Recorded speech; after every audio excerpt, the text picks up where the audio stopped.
Man, I was so excited about that Tiffany Nike drop.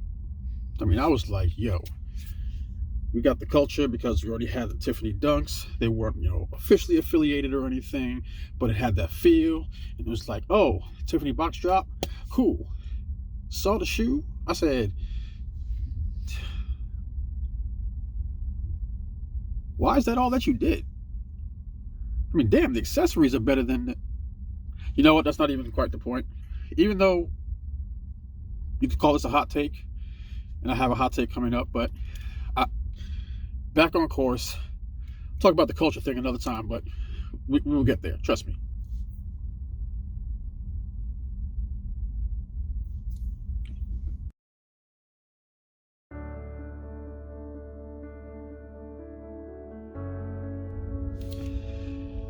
Hello, everyone, once again.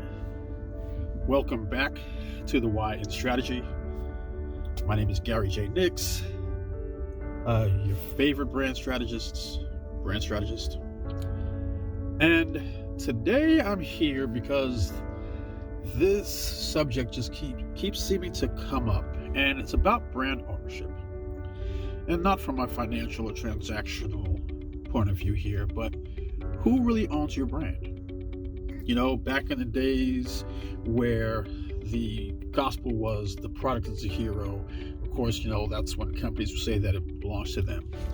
And now in this day where a lot of people have stuff to say and that what they say can be spread, actually hits harder. People say that it belongs to the customer. But here's the thing. The best relationships are symbiotic. So if we're thinking about brand symbiosis and who owns, especially when you think of it from the standpoint of brand loyalty, brand equity, brand growth, etc., each party has a part to play. How so? Well, if you think about it, someone who has a company or someone who starts a company, they have some reason as to why they're doing what they're doing. If it's something that they've created, they definitely have a reason. So you can't just take that away from them. On the other hand, because there is some promise, some level of service to a consumer that you're trying to convert into a customer via influence, they definitely have something to say about it as well. But here's why the connectivity is so important. It should be a conversation. There should be some level of relationship. You're introducing something to someone, and maybe they have ideas on how they can get better. Some of those ideas may come from something that you as the business owner did not see. Some of those ideas may come from something that they as the customer didn't realize. But from these conversations, improvement and innovation can be born. In the midst of my travels, just, in terms of looking at brand related stuff, business related stuff, marketing related stuff, this conversation popped up again. And I saw something from someone who is very, very smart.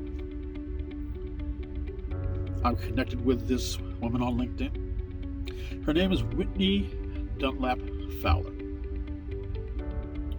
And while I was thinking about this week's content, she dropped a Medium article, the link to which will be in the description,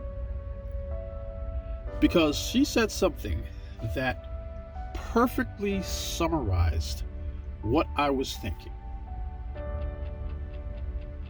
And one of the things she said in this article was that businesses need to reconcile how their audience sees them with how you see yourself.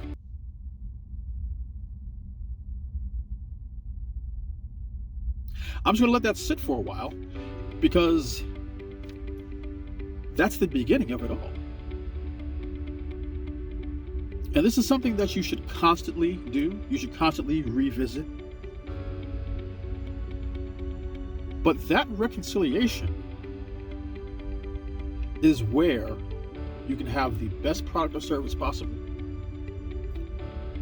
where you can improve that product or service, where you're able to evolve that product or service, and most importantly, for your business bank account, for your revenue growth.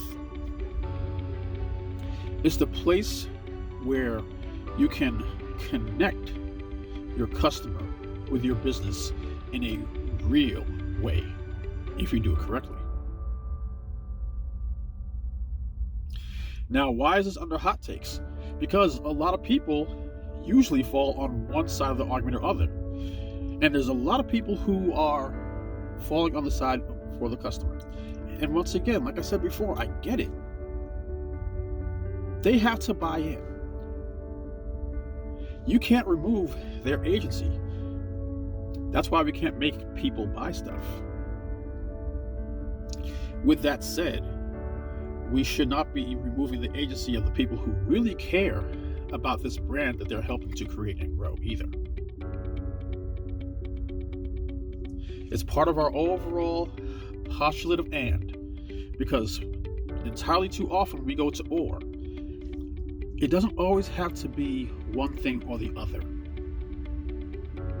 A lot of times it's one thing and the other.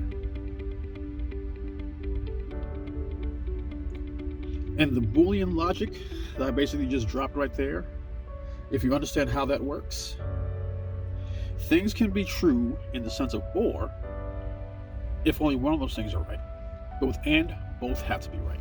And that's part of the key to a lot of answers. It's not as limiting as you think it may be, because it actually can add more nuance. And that is why and often works better than or, especially in this case of brand ownership. So I'm gonna let you chew on that for this week. Don't forget to subscribe, share, like, converse about this amongst your friends. Let's spread this word. Let's help these companies get better. Contact me if you want to help your company get better. Because I don't only speak about this stuff, I don't only analyze it, I also do